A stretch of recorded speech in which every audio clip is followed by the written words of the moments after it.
안녕하세요. 건강한 교회 건강한 목사입니다. 오늘부터 새로운 시리즈를 시작합니다. 주제는 십계명인데요. 여러분들도 아시겠지만 십계명은 우리가 신앙생활하는 데 있어서 반드시 알아야 하는 것 중에 하나입니다. 전통적으로 교회에서 성도들을 교육할 때 최소 3가지를 교육했는데요. 그 3가지는 사도신경, 주기도문, 십계명입니다. 이 3가지 정도는 알아야 그리스도인으로서 살아가는데 기본 소양을 갖췄다 볼 수 있어요. 사도신경은 우리가 무엇을 믿어야 되는지 가르쳐주고, 십계명은 우리가 어떻게 살아야 하는지를 가르쳐주며, 주기도문은 어떻게 그렇게 살 수 있는지를 가르쳐줍니다. 그러니 이 중에 하나라도 모르거나 부족하면 신앙이 자라고 성숙하는데 어려움을 겪을 거예요. 그래서 앞으로 십계명에 있는 계명 하나하나를 살피면서 그 뜻을 대략적으로 알아볼 겁니다. 그 전에 서론격으로 우리가 십계명을 지켜야 되는 이유, 십계명을 지킬 때 누리는 유익, 십계명을 제대로 이해하는 방법에 대해 살펴볼 거예요. 오늘은 그 첫 번째, 우리가 십계명을 지켜야 되는 이유에 대해 알아볼 겁니다. 건강한 십계명 지키기 제1강, 십계명은 하나님의 법이다 라는 주제로 강의하도록 하겠습니다. 우리가 십계명을 지켜야 되는 이유는 너무 많지만 그 중에 가장 첫 번째로 꼽을 수 있는 건 십계명이 하나님의 법이기 때문이에요. 하나님은 온 우주 만물을 만드신 창조주십니다. 그분께서 이 세상을 창조하셨기 때문에 하나님 외에 어느 누구도 이 세상을 다스릴 권한 또는 명분 또는 능력이 없어요. 오직 하나님만이 이 세상을 다스릴 수 있습니다. 성경은 하나님께서 이 땅에 기초를 세우셨다고 말해요. 이 세상에 존재하는 모든 자연법칙, 도덕법, 삶의 원리 등은 전부 하나님께서 세우신 겁니다. 로마서 1장 20절에 보면 하나님의 신성과 능력이 만물 속에 분명히 나타냈기 때문에 모른다, 몰랐다는 핑계를 댈 수 없다고 말해요. 대한민국에 있으면 대한민국의 법을 지키고 미국에 있으면 미국 법을 지켜야 됩니다. 왜 그러죠? 그 나라의 법을 기초로 그 나라가 돌아가고 있기 때문이에요. 그리고 만약 그 법을 지키지 않으면 질서를 무너뜨린 대가로 추방을 당하거나 감옥에 갇힙니다. 이처럼 우리가 하나님께서 만드신 세상 속에 산다면 좋든 싫든 하나님께서 세우신 질서를 인정하고 그걸 지켜야 돼요. 그게 싫다면 우주 밖으로 나가야죠. 하나님께서 만드신 세상 속에 살면서 하나님의 질서를 거부하고 거역한다면 그에 합당한 대가를 치러야 됩니다. 십계명은 하나님께서 세우신 도덕법이에요. 이 법이 우리에게 알려진 건 모세가 시내산에서 십계명을 들고 내려왔을 때입니다. 그러나 이 법은 창세 전부터 있었어요. 중간에 만들어진 법이 아닙니다. 하나님께서 아담에게 이 법을 알려주지 않은 건 사람의 본성 안에 이 법이 새겨져 있었기 때문이에요. 그러나 죄가 이 세상에 들어와 인간의 본성을 심각하게 망가뜨렸고 그 결과 우린 하나님도 못 알아보고 십계명도 지킬 수 없게 됐죠. 하나님은 이렇게 타락해버린 우리를 위해 하나님의 목적과 계획, 약속, 삶의 원리와 지침들을 글로 써서 주셨습니다. 그게 바로 성경이에요. 이 성경 안에 우리가 어떻게 살아야 하는지 핵심을 요약한 것이 십계명입니다. 둘째로 우리가 십계명을 지켜야 되는 이유는 보편타당하기 때문이에요. 이 세상에는 여러 가지 종교와 사상, 도덕, 원리들이 있습니다. 세상은 우리가 도덕적으로 살아야 하는 이유를 크게 3가지로 설명하죠. 하나, 세상에는 반드시 지켜야 하는 도덕적이며 보편적인 원칙이 있기 때문이다. 둘, 모두가 만족하고 행복한 삶을 살려면 도덕적으로 살아야 하기 때문이다. 셋, 사람의 마음속에는 도덕적으로 살고 싶어하는 경향이 있기 때문이다. 성경은 이 3가지를 다 말하고 있죠. 아무튼 세상은 우리가 도덕적으로 살고 또 살아야 하는 이유를 다양하게 설명하지만 중요한 건 그들이 주장하는 도덕적인 원칙이 이 십계명의 틀에서 크게 벗어나지 않는다는 겁니다. 어느 누가 봐도 십계명은 도덕적이고 보편적이에요. 성경에는 수백 가지의 명령들이 있습니다. 이 많은 명령들이 다 하나님의 법이지만 대부분의 명령은 그 지역과 그 시대의 문화적인 상황 안에서 주어졌어요. 그래서 그 법을 해석할 때 시대와 상황을 고려해서 오늘날 적용할 수 있는 보편적인 원리들을 뽑아내야 됩니다. 근데 십계명은 명령 자체가 보편적이에요. 그리고 성경에 나온 모든 법들은 이 십계명을 기초로 하고 있습니다. 성경은 하나님께서 어제나 오늘이나 영원토록 동일하시며 또 땅의 기초를 세우신 분이라고 말해요. 이렇게 영원하시고 전지전능하시며 선하신 창조주 하나님께서 어떤 법을 만드셨고 이 법을 우리에게 지키라고 명령한다는 건 이 법 안에 온 우주가 돌아가는 원리가 담겨 있기 때문입니다. 지금 환경오염과 기후변화로 지구 전체가 고통받고 있는데 이거 왜 그런 거죠? 여기저기서 전쟁과 기근과 차별을 겪고 있는데 이거 왜 그런 겁니까? 사람들이 십계명을 안 지켜서 그런 거예요. 그거 아세요? 예수님도 이 법을 지켰습니다.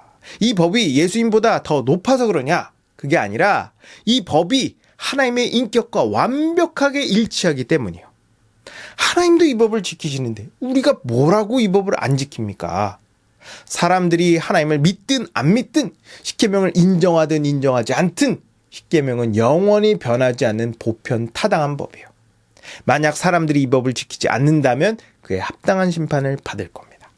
물론 세상 사람들은 하나님의 존재 자체를 부인하니까 십계명을 안 지키고 또 안 지켜도 된다고 생각할지 모르겠어요. 그러나 하나님을 믿고 예수 그리스도를 믿는 우리들은 마땅히 십계명을 지켜야겠죠. 근데 성경은 한 단계 더 나가 그리스도인이 십계명을 지켜야 되는 이유를 하나 더 말합니다. 그건 우리가 하나님의 은혜를 입었기 때문이에요. 하나님은 이스라엘 민족과 시내 산에서 어떤 계약을 맺습니다. 그리고 이스라엘에게 이렇게 말씀하시죠. 내가 애굽 사람들에게 어떻게 행했는지 또 내가 너희를 어떻게 거기서 인도해냈는지 너희가 봤다. 전 세계가 다 내 손 안에 있다.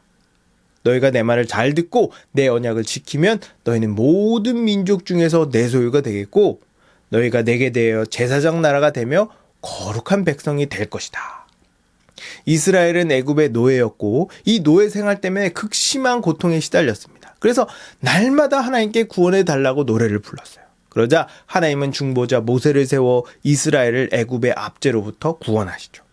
구원하신 후에 하나님은 정식으로 이스라엘에게 하나님의 백성이 될 걸 제안합니다. 이스라엘 입장에서는 완전 땡큐죠. 그래서 듣자마자 오케이를 해요. 하나님은 모세에게 십계명을 주고 모세는 십계명을 이스라엘 민족에게 자세히 설명합니다. 그러자 이스라엘 백성은 주님께서 하신 모든 명령을 우리가 다 지키겠습니다 라고 대답하고 하나님께 제사를 드리죠. 이로써 이스라엘 민족은 정식으로 하나님의 백성이 되고 하나님은 이스라엘의 하나님이 됩니다. 이 내용을 통해 우리가 알아야 하는 건 하나님께서 십계명을 이스라엘이 구원받기 전에 주신 게 아니라 구원받은 후에 주셨다는 거예요. 많은 사람들이 십계명을 지켜야 구원받는다고 생각합니다. 근데 십계명은 구원받으라고 주신 게 아니에요. 하나님의 백성이라면 마땅히 지켜야 하는 것이기 때문에 주신 겁니다. 우리가 잘나서 또는 착해서 좋은 일을 많이 해서 십계명을 지켜서 구원받는 게 아니라 하나님이 우리에게 은혜를 베풀어 주셔서 우리가 구원받은 거예요. 구원받았다는 건 다른 식으로 표현하면 우리가 죄의 노예에서 풀려나 하나님의 백성이 됐고 하나님 나라에 들어갔다는 걸 의미합니다. 미국으로 이민 가면 영어를 배우고 미국 문화를 익히며 미국 법을 따라야 되는 것처럼 우리가 하나님 나라에 들어갔으니 이제 마땅히 하나님 나라의 말을 배우고 하나님 나라의 문화를 익히며 하나님 나라의 법을 따라야 되는 거예요. 그래서 우리가 십계명을 지키는 겁니다. 이단들은 그 누구도 십계명을 온전히 지킬 수 없기 때문에 십계명은 폐지됐고 지킬 필요가 없다 말해요. 그런 논리라면 대한민국 법도 지킬 필요가 없어요. 우리나라 법이 어마어마하게 많은데 그 법을 100% 다 지킬 수 있는 사람은 없습니다. 아무리 깨끗한 사람도 탈탈 털면 반드시 하나 이상은 나와요. 법은 죄를 심판하는 역할을 하지만 동시에 선을 증진시키는 역할도 합니다. 믿지 않는 자들에게 법은 심판의 역할만 하지만 믿는 자들에게 법은 선을 증진시키는 역할을 해요. 2000년 전에 예수님께서 우리가 받아야 될 모든 죄의 심판을 대신 받으셨습니다. 그래서 우리가 비록 십계명을 못 지킨다 하더라도 우린 심판받지 않아요. 그러나 그렇다고 우리가 하나님의 법을 안 지켜도 된다는 말은 아닙니다. 오히려 더 적극적으로 지켜야 돼요. 우리에겐 그럴 동기와 명분이 있습니다. 하나님은 우리가 이 땅에서 거룩하게 살길 원하세요. 과거에 우리는 죄의 노예였습니다. 그래서 거룩한 삶은 꿈도 꾸지 못했죠. 하지만 이제는 선하고 의롭게 살 수 있습니다.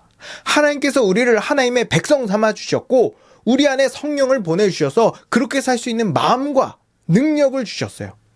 하나님께서 원하시는 것은 우리가 이 땅에서 하나님을 드러내는 겁니다. 그게 어떻게 드러나겠어요? 하나님이 아니고서는 도저히 설명할 수 없는 삶을 사는 겁니다. 그런 삶이 십계명을 지키는 삶이에요. 우리는 십계명을 지키기 싫은데 막 지켜야 하니까 억지로 지키는 게 아니라 주님을 향한 감사와 기쁨과 경외함으로 즐거이 지키는 겁니다. 우린 하나님의 백성이니까요. 여러분, 십계명은 하나님의 법입니다. 하나님께서 이 세상을 만드셨고 이 세상에 그 법을 두셨어요. 그렇기 때문에 좋든 싫든 모든 사람은 마땅히 십계명을 지켜야 됩니다. 그리고 십계명은 악법이 아니에요. 너무나도 당연하고 옳은 법입니다. 하나님은 영원하시고 전지전능하시며 선하신 분이세요. 그분이 십계명을 만드셨습니다. 모든 사람이 십계명을 지켜야 되는 이유는 그 법이 늘 언제 어디서나 옳은 법이기 때문이에요. 안타깝게도 세상 사람들은 죄 때문에 십계명을 온전히 지킬 수 없습니다. 그러나 우린 달라요. 하나님께서 우리를 죄로부터 구원하여 하나님의 백성 삼아 주셨습니다. 이런 은혜를 받았고 성령님이 우리 안에 있기에 우리는 십계명을 지켜야 하며 지킬 수 있습니다. 이렇게 십계명을 지키며 살라고 하나님께서 우리를 구원하신 거예요. 여러분 모두가 십계명을 잘 지켜서 하나님의 백성답게 하나님의 이름을 거룩히 드러내길 주님의 이름으로 축복합니다.